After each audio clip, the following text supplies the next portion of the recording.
All right, welcome. Thank you. We are going to serve the same coffee. It's called Rubi Chiroso. It's a Colombian Chiroso by a well-known producer named Wilder Lasso. You might notice this coffee has a bit of lemongrass aroma. Wilder kind of cheats. He dries the beans on beds of lemongrass. So it's not infused, but it definitely carries that aroma, which makes it unique. And we're serving this same coffee as filter 3 and as Allongé, just to highlight how the two profiles affect the coffee differently. So when I got my first decent machine in the beginning, I was really determined to do some non-standard things with it. And one of the first ideas was, the style of pouring that you would use for pour over, like a pre-wet, a bloom, and then call it a percolation phase where you might do a few pours. I really wanted to see if something like that had any merit in espresso. And that ultimately led to the Blooming Espresso. And I can take zero credit for this, but I think that blooming happens to work quite well for light roast coffees. John has often talked about how Allongé and blooming use two different strategies to get a lot of extraction in a short time out of light roast coffees. And in the case of blooming, it does it by having a very long pre-infusion pause of about 30 seconds, and then a pretty high flow percolation phase. And we talked yesterday a bit about how lighter roasts taste a little better with higher flow rates. And the blooming essentially soaks the grounds, and you can really only do this in the decent because other machines, if you were to stop the flow, the three-way valve would open and all the pressure would be released and some of the slurry liquid would be sucked out of the group head and out of the puck.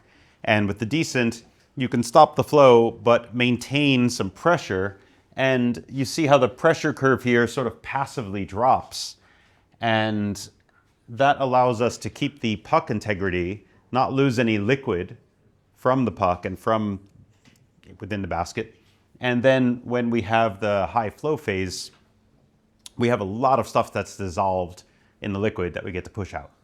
And when this goes well, which quite honestly can be challenging, I've gotten extractions as high as 29 or 30% with very light roasts, usually Kenyas or Ethiopians, and sometimes incredibly delicious. So, and then Allongé, we talked briefly about this yesterday, but it essentially works really well with light roast because the flow rate is quite high and extractions are also pretty high. In this case, because there's a lot of solvent, there's a lot of water that gets pushed through the grounds with an Allongé. So whereas light roasts might be a little resistant to giving up a lot of solubles in a short period of time, if you were to pull, say, a standard type of espresso, by running a lot more solvent through the puck, you can actually get the extraction reasonably high with light roasts, and the high flow rate seems to really bring out the fruitiness in the coffee. And then we have filter 3, which is the graphs in the filter 3 don't tell much of a story about what happened within the puck. But with filter 3, since the Decent can dispense water with no pressure, I decided I'd like to turn the Decent into a 1-cup filter brewer. There were several iterations, which is why it's called filter 3. Filter 1 was essentially like a blind filter that we poked a bunch of holes in to make a spray head, and the Decent could just dispense water at whatever temperature and pressure and flow, and it would spray onto coffee sitting in a V60 or a Kalita or something like that. It worked okay. Next iteration was filter 2, which was a very deep basket, let's say a 25-gram basket. You'd put perhaps 18 grams of coffee in that 25-gram basket, and you would attempt to pull a shot with as little pressure as possible. It's pretty tricky to get filter 2 to not be astringent. These days, I still use filter 2 for decaf because decaf doesn't have astringency. The astringent compounds in coffee are 90-something% removed by the decaffeination process. And so since you have no astringency risk with decaf, filter 2 is the only way I know to get extremely high extractions out of decaf. Decaf usually extracts quite a bit lower than regular, usually 2 or 3 points lower. And with the filter 2, I routinely get 24 to 26% extractions out of decaf, which is kind of extraordinary. And since they're never astringent, it actually tastes quite good, and it's a very efficient way to make decaf. Filter 3 was a much better idea, though. It's basically water with no pressure is drizzled into a bed of 22 grounds with a paper filter below it in a basket that's about 8.5 centimeters deep. And this acts as a no bypass brewer. So what that means is that no water can find a way out of the basket without passing through the coffee bed. So if you have a V60, for instance, it's pretty easy for 20 or 30% of the water to find its way out of the filter without passing through any or all of the grounds. And so you end up grinding a bit finer to make up for this bypass water. And the bypass water does make astringency a little bit more likely. No bypass brewing, in the case of filter 3, it's extremely coarse, like surprisingly coarse. Often the coarsest setting on most grinders. And astringency risk is extremely low. How many people here have filter 3 or are getting filter 3? Okay, so a few tips about making filter 3 because it's a little tricky, right? Most brewing methods, you're used to the idea of, okay, this brew or this shot took longer than I'd like, so I'm going to grind coarser. Or it went faster than I'd like, so I'm going to grind finer. You don't get that sort of feedback with filter 3. So the filter 3 is going to take 4 minutes, or roughly 4 minutes, regardless of your grind setting. And effectively, you don't want to grind so fine that the basket overflows. That's pretty easy. I mean, once you see it overflow, you say, oh, I ground too fine, right? Ideally, make filter 3 with your drip tray pulled off the machine so that you have some clearance.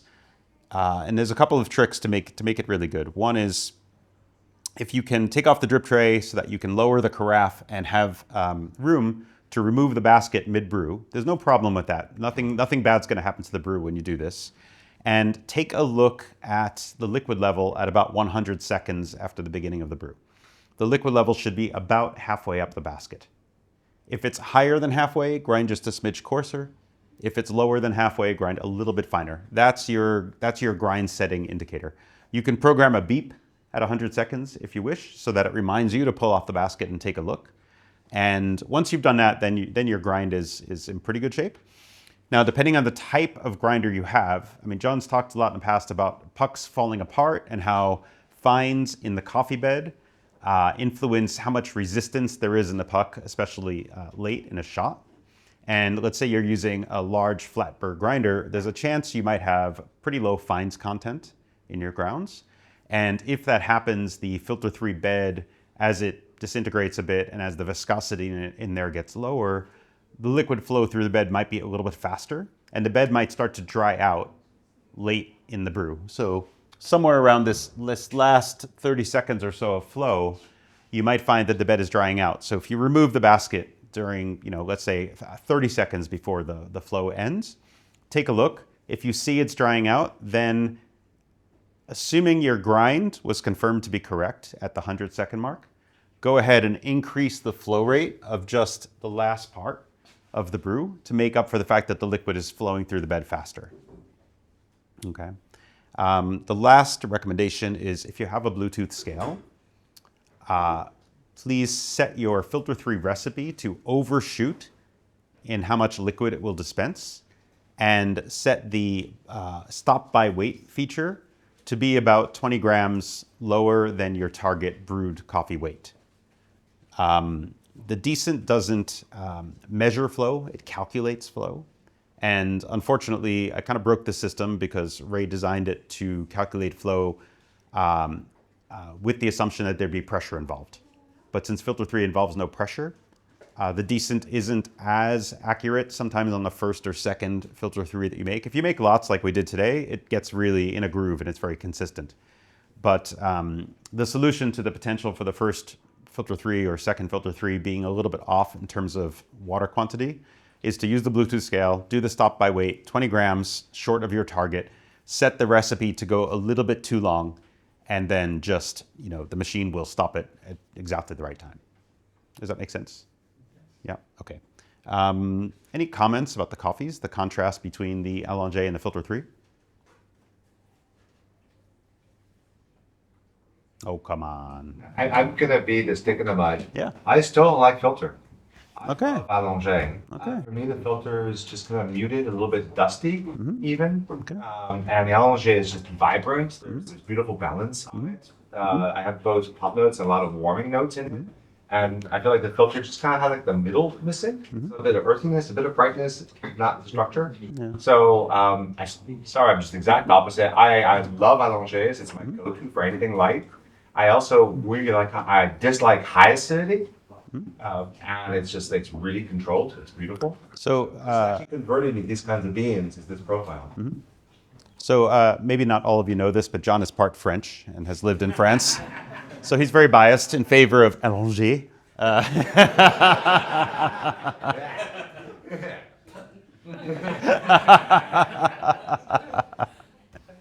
How about how it tastes? How do they taste different? What's the contrast? Yes. I think the filter 3 one I enjoy the clarity. Uh-huh. It's very clean, floral, very floral on the nose, and to the extent when I first drank it, it's almost at the mouthfeel. The flavor is falling behind the nose sensation. It's just so strong on the front. On the other hand, the Allongé, it feels on the opposite. I felt it was a little more. It's a little muddier, but it's more interesting on the nose. Not that it's so strongly floral. It's floral plus there is a very noticeable hint of apricot kernels, not the fruit. It's a little bitter. Yeah. How do you compare them on nose? For me, the Allongé is so much more fragrant than those, but you don't see it that way. So for what it's worth, the Allongé is about 2.5 times stronger or more concentrated than the filter. So there is going to be more aroma intensity simply due to strength. So with filter 3, I just felt like I was producing a weak coffee in the broadest sense. And as I've refined it, more and more and more so, I've started to say my go-to now is, after my first shot of something really dark and hit the back of your throat, is to make filter 3. And I love it. all right, vote for filter 3. Yes. But what other contrasts? Everyone tasted them, so and anything's legitimate. There's more astringency in Allongé. Yeah. I didn't taste astringency in that it's quite dilute then. Yes. It is very challenging. We pulled 100 grams through a 20-gram puck. It's very challenging to go that long without getting some channeling and some resultant astringency. Absolutely. Yeah. It's one of the reasons I like filter 3 is that it is tamer in terms of acid and fruit, but it's also soft and very rarely astringent. Like I think if you've tried the carafes that I've been putting out the last 2 days, astringency is almost non-existent in them, and it makes it quite easy. But is that also a function of the quality of the roast in the first place? Not the quality of the roast. So there are several sources of astringency in coffee. The most common source by far is channeling during percolation brews, whether it's espresso or filter or whatever. And the idea is that, according to Jonathan Gagné, and I think he's onto something here, years ago, a lot of us thought that there was, quote, over-extraction along the channel, and that was somehow causing astringency.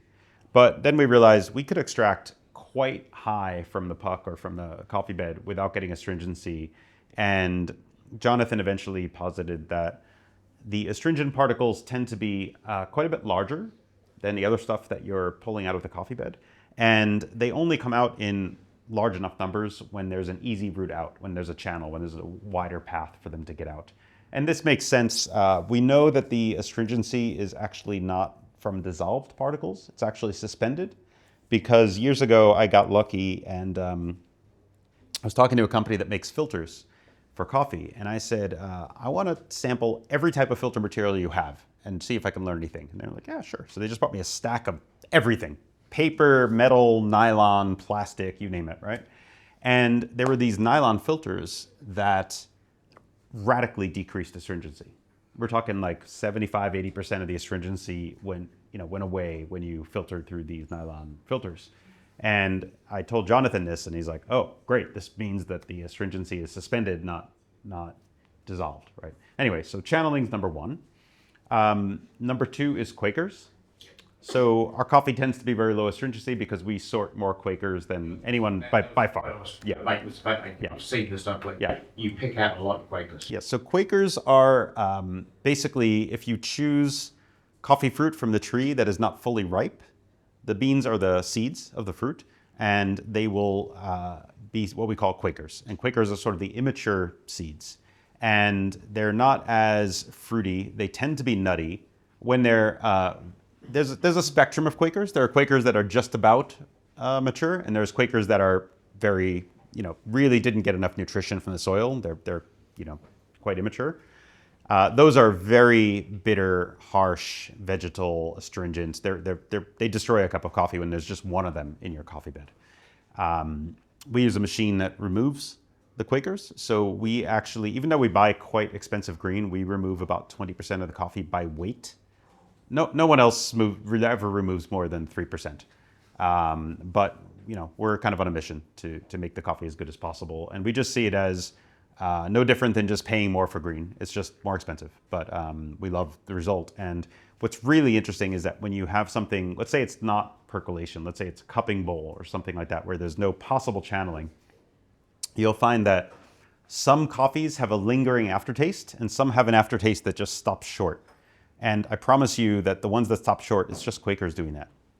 The presence of Quakers makes the aftertaste stop because there is a little dry sensation that happens, and that gets in the way of that nice, oily, smooth aftertaste. Last source of astringency, besides like extreme water chemistry, it would be unreasonable, would be severe underdevelopment of coffee beans, because chlorogenic acid, which is the most prevalent acid in coffee, is somewhat astringent, and during roasting it breaks down. And if you underdevelop, you end up with too much chlorogenic acid, and then you notice the astringency from it. So, Eddie? So a question to the Quakers. So was it that it was a calculated decision because the coffee cherry pickers supposedly should only pick the ones that's fully... It's impossible, basically. So if you go to a coffee farm, you'll see pickers will wear bracelets or paint their hand or paint their nails or something like that. For each type of tree, the color of the cherry is different. So the ripe color. So you can't just rely on one color. So if they're going to go out and pick pink bourbon, they paint their hands the sort of pinkish red, the shade that they're looking for, and then they pick fruit. But they pick fruit so fast, and it's just impossible to do it flawlessly. So there's always going to be Quakers. So washed coffees tend to have a lot less Quakers than naturals do, because in the washed process, there's a water channel that they dump the cherry into, and the ones that float are Quakers, and they remove those. But the natural process does not have that, so all the Quakers stay in the naturals. And Quakers are generally caused by inadequate soil nutrition. And the biggest cause really is when there's not enough rainfall, they can't fertilize. They need rain to fertilize. And so if they don't get to fertilize enough while the trees are growing, then you end up with a lot more Quakers. There's just not enough nutrition to go around in the soil. So hypothetically, it could be solved in farming management. Yes. Yes. And how do you identify the Quakers? So Quakers are lighter in color and they're smoother in texture.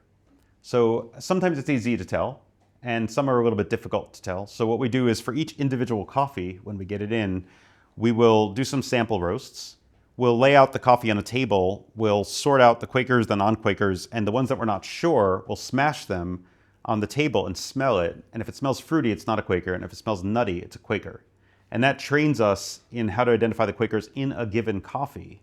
And then what we do is we have 5 cupping bowls, one unsorted, one fully sorted, every possible Quaker removed, and then 3 levels in between. We put that on the table with other coffees scattered so that it's truly blind. And we score and take notes on those, and then that helps us decide what degree of Quaker sorting we want to do. Because there's some degree of Quaker sorting where the cost benefit is optimal. And going further than that may make the coffee marginally better, but at an extreme cost. Or sometimes it doesn't even get better, because sometimes the borderline beans that you're not sure if they're Quakers or not, when they're not Quakers, they're actually the best beans. Like, they are the most intensely fruity ones. So it's a little risky if you oversort. But you said you're using a machine. Yeah. How does the machine work? Oh, okay. So the machine, basically, you dump all the beans in the top of the machine in a funnel, and there's a front and a back camera. The beans fall like a curtain, like a sheet in front of the cameras, and you tell the machine how fast to go, and you tell the machine what the too light, too dark, and just right color is. And then you, amazingly, you tell the machine what percentage of the bean's surface has to fail in terms of the color for it to be rejected. Okay, and somehow while the beans are falling, the machine does this calculation, figures it out, and then uses a jet of compressed air to knock the bean out of the stream. And Individual beans. yes. So it's going ping, ping, ping. It's like a video game. It's like when you watch the best person in the world at a video game and they're just doing it so fast. You're like, how do you do that, right? It's like shooting all the beans out into the reject bucket. It's amazing, truly. Sounds like fantasy. Yeah. I mean, I never would have thought such a machine could exist because it seems impossible. Just want to get one of those machines. Oh, well, yeah. It's industrial. Yeah. There's all different sizes. They're all over. They're used in grains all the time. Like, they use them for rice. Like they take out the little black pieces of rice, that kind of thing. Like, and so it's used in all different industries. Yeah. Is there any pre-roast characteristics of the Quakers? Yes, but it's more than 10 times harder to sort in the green state. So there are a few coffee farms that put out quite expensive coffee that use optical sorters for the cherries, since, of course, the ripeness of the cherries is what matters. And so they sort using a machine for the cherries. So after the humans pick the coffee, they put it in the machine and they make it even better. But you say they float. Yes. And the good ones, they sink. Yes. Okay. But So if you're in doubt, you could. you could, but it's not always practical. And at least when it comes to naturally processed coffee, there's no flotation step. And there's also, quite, to be honest, not enough demand from people saying, hey, I'm sick of all these Quakers, blah, blah, blah. Like it's, they're not being pressured to do it. And of course, when they remove Quakers, they also lose product. So they're not, most producers aren't motivated to remove them, and a little bit is fine. Some very high-end producers will go to the nth degree to just make the coffee as good as possible and get an extremely high price for it. Yeah. What does fermentation do to Quakers? What does it do to Quakers? Don't know. Don't know. We should try. Yeah. Buy a coffee. Yeah, they definitely don't have as much substrate and as much good stuff. There's fewer sugars, that kind of thing, in the Quakers to ferment, but I don't know. Anyway. I wanted to go back to blooming, and Yep. since I've got you here, so one of the ways that we've made progress is Scott has sometimes sent me stuff and says, this tastes good. But there isn't always an explanation of why every single thing here. And because my background's philosophy, I want whys on everything. And one of the things I got dead wrong on the DE1 was pre-infusion rate. And I just want to explain that because this pushed me initially to start challenging it. And so when I set the pre-infusion rate on all the D1 profiles, it was 4.5 milliliters per second. And the reason I came up with that number is I found that that was the rate at which a normal coffee puck could absorb water. If I put water in faster than that, it would build up on top. And I thought, well, there's no point in putting water in faster than that. Okay? And what the D1 got a reputation actually as being a channeling monster. It was very prone to channeling. And one of the things we found was this faster fill rate, maximum fill rate, really helped decrease channeling, but I think it did two things. I think it also just made the coffee taste better for a different reason. So imagine if you've got a coffee puck and you're putting water on top. Imagine you're slowing it down. There's some people who do it quite slow. What you've got is the top of the puck is now starting to come in contact with solvent. And there's this whole school of thought for espresso where they add water slowly, and when they see the first drip, they increase pressure. If you do that, what you effectively have done is you've super over-extracted the top of the puck that's been in contact with the water for the longest time, and you're under-extracting the bottom because it just this very second got water. So you have this extremely uneven extraction when you do a slow pre-infusion. 4 mils per second is not that bad, but still not great. When we do pressurized pre-infusion. So we've gone up to 5 bar here. We're doing two things. One is we're letting ordinary capillary action spread the water through the puck, but we've also are pressurizing it, which is one of the things I find really interesting with blooming is that the water on the bottom of the puck is visible in like 2 seconds. And so this whole time, the entire puck is in contact with solvent, as opposed to another approach. So one of the things I changed through my own belief and then discussing it on diaspora is every single profile is now running at maximum pre-infusion rate. I just got that flat wrong 8 years ago. And so that's just one of the things, and I think you were the first person to do it, to do both pressurized pre-infusion here and maximum flow. So would you agree with what I just said? Everything except the over-extraction. Okay. I don't think over-extraction exists. Let's not say over-extraction, let's say that... Uneven, for sure. That uneven, Yeah. hugely uneven, that you've got some coffee with minimal time of solvent, some with a lot of time of solvent. Yes. And let's just say there's an optimal time, and it might have been in the middle. Yeah, absolutely. Okay. Yeah. So that's a big deal. And then the other thing that happened here, blooming is extremely hard to dial in. One of the reasons is to get the grind right for this to look right, and for that not to drip too much, you need a very fine grind. And if it's too fine, this would shoot back beyond that. And that's no longer an issue. Now you can put a limiter here, and this flow rate will just come down automatically if that pressure is too high. So blooming is now a doable thing for the last few years. Yeah. How much headspace would you give for like a blooming shot? I don't believe that for light roasts that no headspace is a good idea. I want to let the puck swell. I'm always proud about my dry packs, but probably not a good idea. I think the whole, you see it in the V60, the coffee swells. And I mean, I think if you clamp down on coffee as it absorbs water, any non-homogeneous parts, if there's air pockets or something, are going to squish out. But you're probably also impeding it. And so it's certainly the case. The tests I've seen show about a 1% higher extraction if you have headspace when you're doing long pre-infusions. So there's an answer. Because it gets filled up anyway. As long as, it's not a question of, so I think there's something else going on. Eddie asked me this actually on the walk over, which is most espresso machines have 1, 2, 3, or 4 holes where the water comes through. And it comes through as a jet. And what they need is the headspace to get filled with water to buffer the jets, really quickly. And if you get rid of headspace, then your uneven water is less of a problem. But if you have even water flow, then you don't need that buffering anymore. Yeah, I think the dimples and freckles shower screens are going to be But game-changing even, for I these mean, things. and the reason Ben is working for me is years ago he came on Home Barista and did computerized simulations of water flow, and he showed how, because water comes in a tube that's 1 millimeter thick, so it comes in at a high speed, and then somehow it's supposed to get evenly distributed. And he and Ray argued about the mathematics, deterministic versus chaotic. And Ben wanted deterministic, so if it went wrong, we could try and fix it. Chaotic was harder. And he did all these simulations to show those two pieces of what were then brass really split up the water.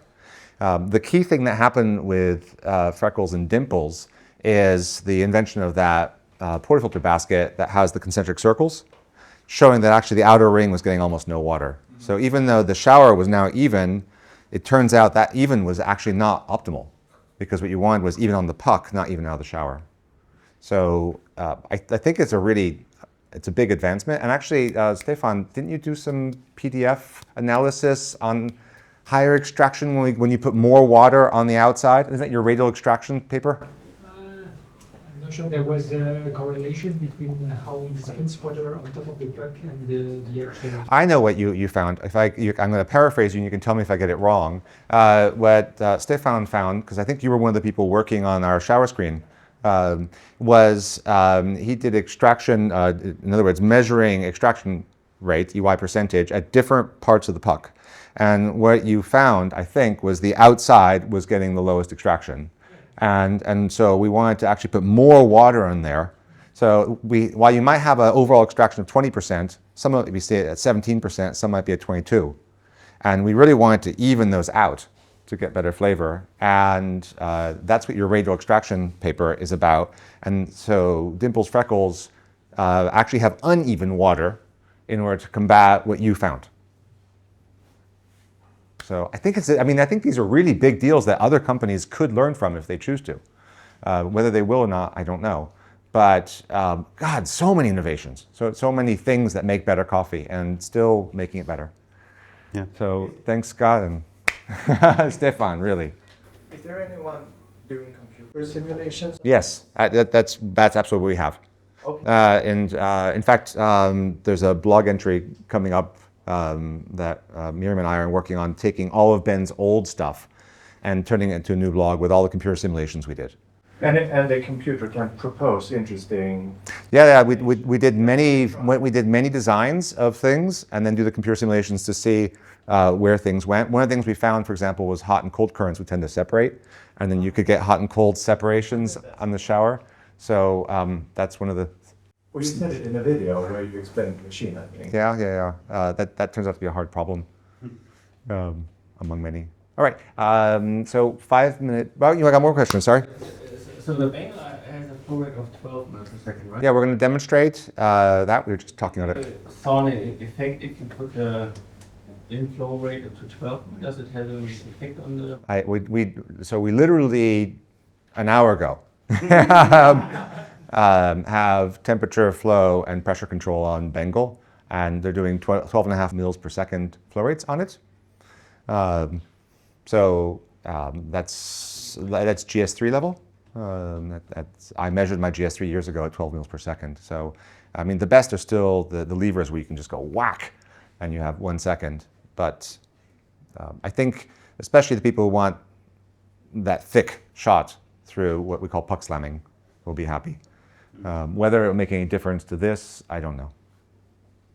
But I think we get pushed when people say like this machine can emulate everything. When they find holes, then that's an opportunity for competing machines to say, CCC, you can't do that. And they may or may not be right, I don't know. But I know I want to be able to hand it to you to taste and see. Maybe 12 mils will be better.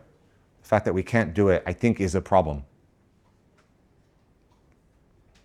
All right? Okay, 5 minute break. And